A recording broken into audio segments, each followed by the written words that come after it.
এবার নানা বাড়িতে বেড়াতে গেলেন মার্কিন প্রেসিডেন্ট ডোনাল্ড ট্রাম্প। কেমন কাটছে নানা বাড়িতে ট্রাম্পের?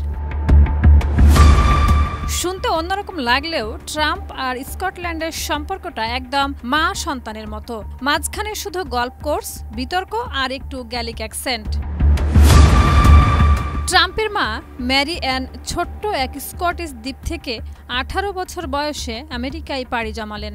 কিন্তু তিনি সেই দ্বীপের স্মৃতি এতটাই ভালোবাসেন যে সেখানে গিয়ে পুরো আমি এই মাটিরই সন্তান ভঙ্গিতে দাঁড়িয়ে বললেন, এই জায়গাটা আমার জন্য খুব স্পেশাল। অবশ্য স্থানীয় লোকেরাও কম যান না, তারাও বলে উঠলেন, হ্যাঁ, তুমি আমাদের মাটি নষ্ট করে এখন আবার ভালোবাসার গল্প বলছো। তবে মজার ব্যাপার হলো, স্কটল্যান্ডের লোকজন ট্রাম্পকে যতটা না টার্নবেরির ভাবেন তার চেয়ে বেশি টার্ন অফ মনে করেন। জরিপে দেখা গেছে 10টি স্কটিশের মধ্যে 7 জন ট্রাম্পের নাম শুনে সিটকান, বাকি 3 জন তারা হয়তো তখন জরিপে অংশ না নিয়ে গল্ফ খেলায় ব্যস্ত ছিলেন।